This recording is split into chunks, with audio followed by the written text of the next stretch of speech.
રાજકોટ સરદાર ધામના ઉપપ્રમુખ જયંતિ સરદારા police commissioner કચેરી પહોંચ્યા। તાલુકા પોલીસે ફાર નોંધી છતાં આરોપી જયંતિ સરદારાને નથી ડર। પીઆઈ સંજય પાદરિયા વિરુદ્ધ રજૂઆત કરવા પહોંચ્યો।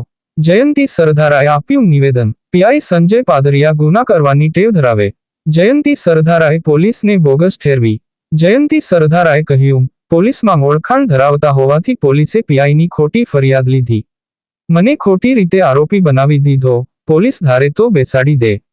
પોલીસ રક્ષણ મળે તે માટે રજૂઆત કરવા આવ્યા સરદારા। બાઇટ જયંતિ સરદારા, ઉપપ્રમુખ, સરદાર ધામ, સૌરાષ્ટ્ર। ગુનેગાર હતા અને એ હાજર થયા પછી ગઈકાલે મારા ઉપર એમણે ગુનો દાખલ કરાવ્યો છે, તો એના માટે હું સીપી સાહેબને રજૂઆત કરવા આવ્યો છું। શું રજૂઆત છે? મારી રજૂઆત એવી છે કે સાહેબ, આ ગુનેગાર છે એ 9 દિવસ ફરાર હોય અને આવીને સીધા પોલીસ સ્ટેશને જામીન આપી દીધા અને મારી ઉપર ગુનો દાખલ કર્યો છે। અને હજી મને એવી દહેશત છે કે આ માણસ ગુના કરવામાં પંકાયેલ છે, જૂનો રીઢો ગુનેગાર માણસ છે અને હજી મારી ઉપર હુમલો કરાવે એવી મને દહેશત છે। એની સામે કોઈ ગુના નોંધાયેલા છે કે એવું કંઈ સામે આવ્યું છે તમને?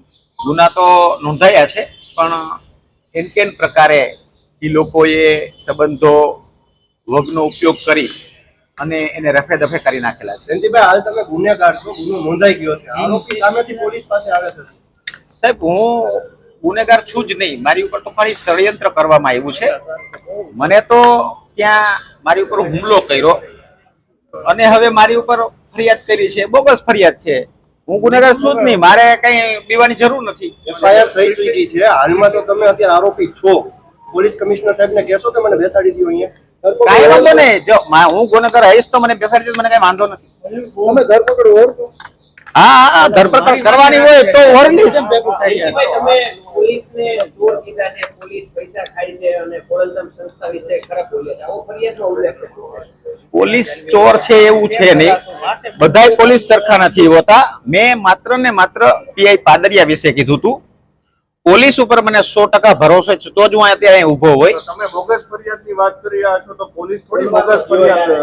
સંબંધના દાવે ઘણી વખતે ખાતાના માણસ હોય અને થઈ શકતું એવો મારો અંદાજ છે। હું અત્યારે રજૂઆત કરવા આવ્યો છું। મને કહેશે તો હું હાજર થઈ જઈશ।